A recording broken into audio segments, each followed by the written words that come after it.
Olá! Hoje nós vamos estudar os capítulos 43 a 45 do livro de Ezequiel, versículos 1 a 5 do capítulo 43. O profeta teve uma visão anterior da glória do Senhor que se afastava da cidade. Agora, nesta visão, ele viu a glória de Deus retornando. O templo do período da restauração, construído por Zorobabel, não foi construído de acordo com a visão de Ezequiel. Era menor que o templo de Salomão.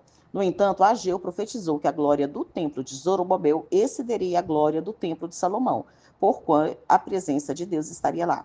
Versículos 6 a 9.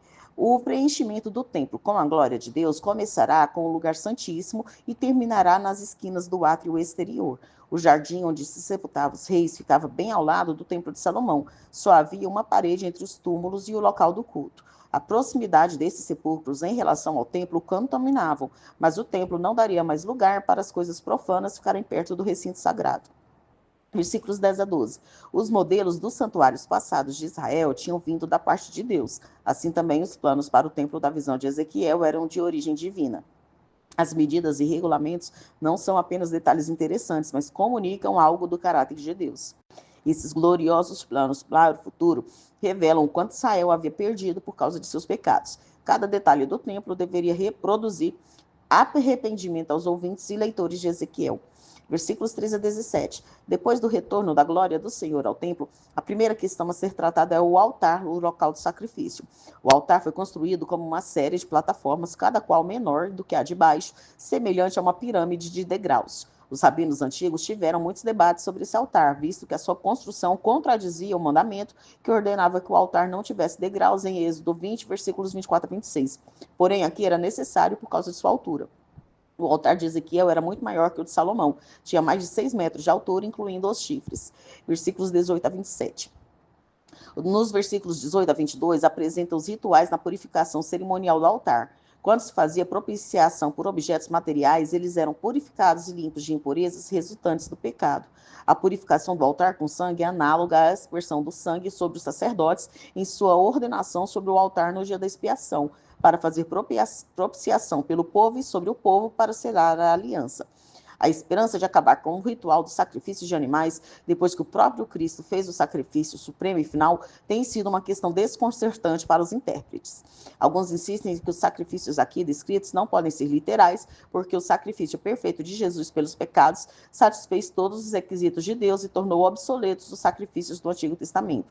Talvez Ezequiel estivesse empregando termos do Antigo Testamento para descrever os benefícios da expiação do sacrifício de Cristo, que é suficiente e eficaz para todas as épocas. Alguns acreditam que os sacrifícios sejam literais ou oferecidos como recordações do sacrifício de Cristo na cruz.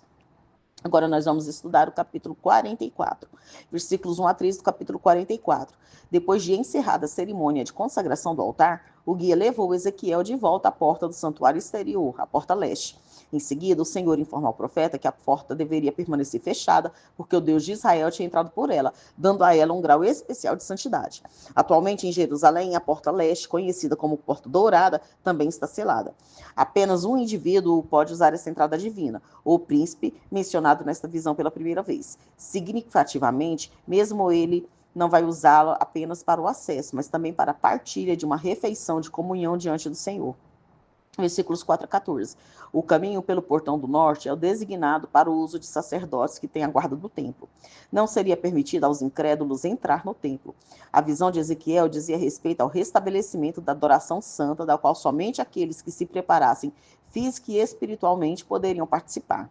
No período do Novo Testamento, havia um aviso escrito na entrada do templo que proibia gentios de entrarem ali sob pena de morte.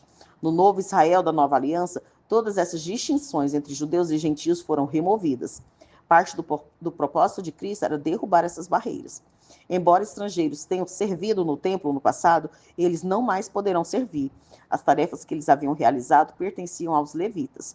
As famílias sacerdotais que tinham deslizado para a idolatria antes do exílio babilônico agora se juntarão a seus companheiros levitas nas tarefas mais braçais do templo e como assistentes dos sacerdotes. O sacerdócio propriamente dito será restringido à linhagem de Zadok. Versículos 15 a 31. Zadok tinha servido como sumo sacerdote porque, paralelamente a Abiatar durante o reinado de Davi. Abiatar foi desligado do sumo sacerdote porque havia apoiado Adonias contra Salomão, mas Zadok apoiava Salomão e tornou-se o único sacerdote. Antes disso, o sacerdócio tinha sido restringido entre os levitas aos descendentes de Arão, e Ezequiel prevê mais uma restrição posterior a uma única família descendente de Arão, que são os Zadoquitas. Vários requisitos são exigidos para o serviço do serviço sacerdotal sobre vestuário e higiene, comportamento e casamento. Todas as orientações aos sacerdotes são as mesmas dadas a Moisés em Levítico 21, orientações que servirão de modelo para o comportamento dos santos na medida em que ensinam o povo a viver de maneira consagrada a Deus. Ao entrarem no santuário, os zadoquitas tinham de estar vestidos de maneira apropriada para o serviço de Deus. Vestes feitas de lã eram proibidas porque esse material fazia os usuários transpirarem. O suor, como outras excreções corporais, era visto como contaminador. Como os sacerdotes não tinham possessão na terra prometida, quando ela originalmente foi dividida entre as tribos, também no futuro Deus será a sua porção de herança. Agora nós vamos estudar o capítulo 45, versículos 1 a 8 do capítulo 45. A repartição de territórios será descrita com maiores detalhes no capítulo 47. A preocupação aqui é com os recintos sagrados. Ezequiel descreve uma área sagrada no meio da terra, um quadrado com cerca de 13 quilômetros de lado, subdividido posteriormente em 3 faixas de terra. A zona norte será separada para o uso dos levitas.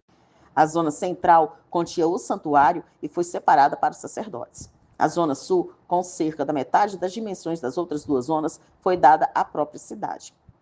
Centralização dos sacerdotes nesse novo arranjo contrasta com o restante da história do Antigo Testamento, na qual os sacerdotes e os levitas ficavam espalhados por toda a terra.